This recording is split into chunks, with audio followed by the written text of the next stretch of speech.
Hello, Bill Molyneux here for Bill's Wargame World and Bill's History World with a Goober book review.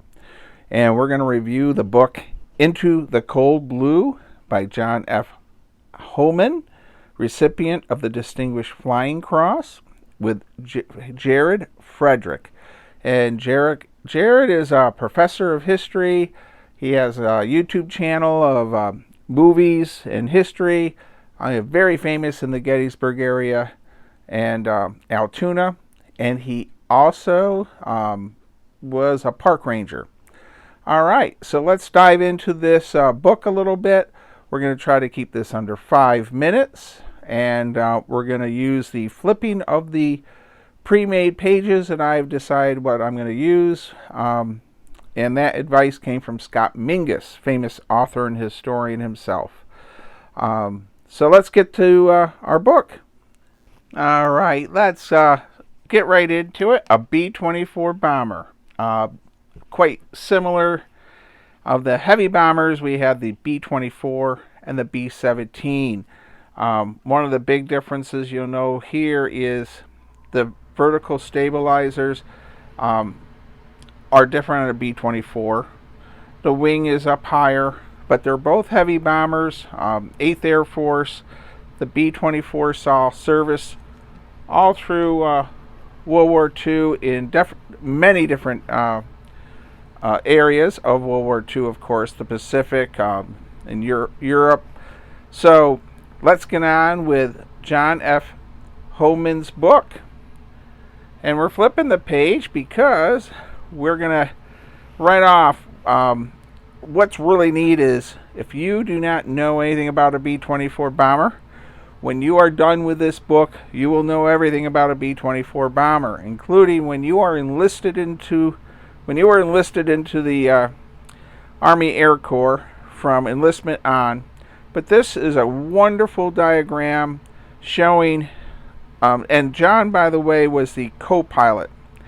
And so he has listed here nose gunner, number 1 position, George W. Bill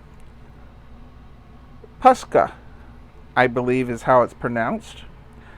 All right, so right off the bat, you learn about the B-24. Tail gun, top turret, belly gunner, engines 1, 2, 3, and 4. All right, so our publisher, you have all the information here. Visit our website is www.regini.com. I purchased mine through Amazon. I also left a review on Amazon, but it hasn't popped up yet. They say it takes 4 to 5 days. You can get the hardback or paper or the Kindle version. And I got the Kindle version because you see how these blue lines are? I can click those and it takes me right to wherever I want to go of that particular part of the book. Let's flip another page. Here we have our chapters, and it's really neat. So I'm trying to not make this video for really long, try to keep it under 6 minutes. A snafu is situation normal, all blank up. You'll have to figure out what the F word is. Okay, so but it starts with him in Depression era family, enlisting and training, and all the way through to coming home alive as the co-pilot of a B-24. And here he's telling his story, and this is one of the really stands out to me. War is misery. I never enjoyed the sting of battle. I never experienced the exuberant rush in combat. I never relished dropping high explosives on people. War is not a game. This is a story I must share. Nobody should experience the hell I suffered during my 34 missions over Europe. So, I mean, right off the bat, you are, his introduction with, and Jared, who helped him with this, just an incredible introduction. And so, what I thought was really neat when I read this, it flowed really well. It took me about 5 or 6 nights, roughly a half an hour, 40 minutes here and there. There were some parts I would go back through. Now here we have a B-24 bomber, and the fiery crash of the 490th Bombers Group's Little Warrior over Germany remains a nightmarish example of the horrors in battle. No crew survived. So John really puts forward the heartache, the death, the tragedy of war in this book. So I really want to stress that. Now here we have John himself in a World War II Jeep alongside reenactor Andrew Collins. And this photograph was taken by Professor Jared Frederick. So, very neat. And he's 100 years old. And this book is just full of incredible charts, tables, maps. Besides his story, I really like this as a miniature wargamer. You can actually do the bombing runs that he did. So,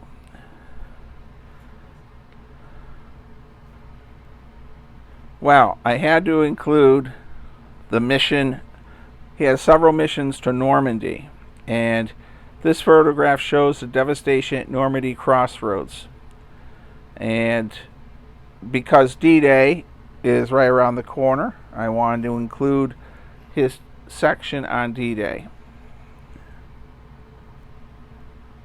So for these bombing runs, here's his first 10, 24, enlisted dates, the mission target, and comments. Here's one: heavy rain and fog.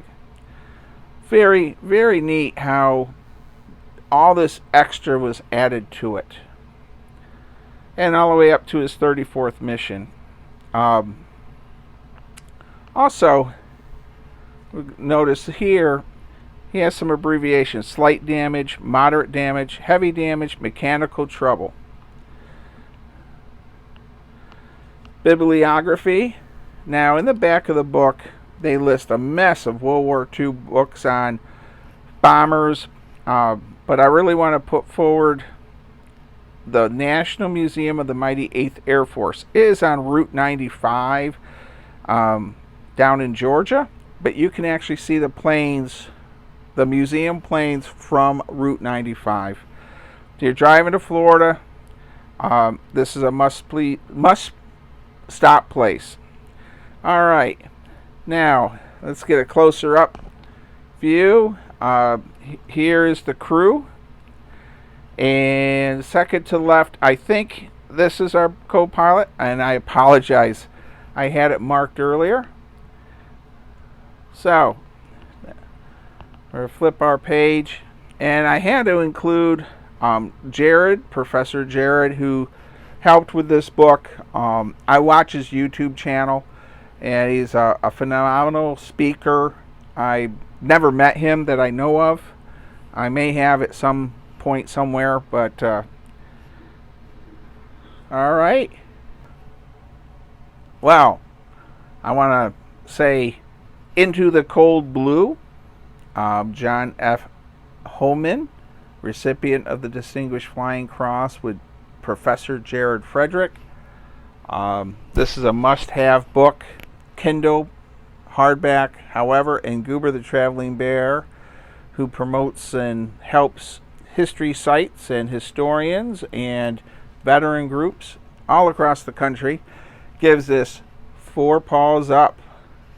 So, I really got to say, this read really nice and smooth. Makes you feel like you're part of the crew on the bomber.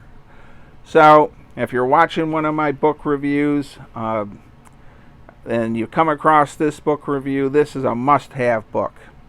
Alright, so I'm going to close this out with my standard saying of stay safe, be kind, be courteous, visit a historic site near you, and thank you for watching.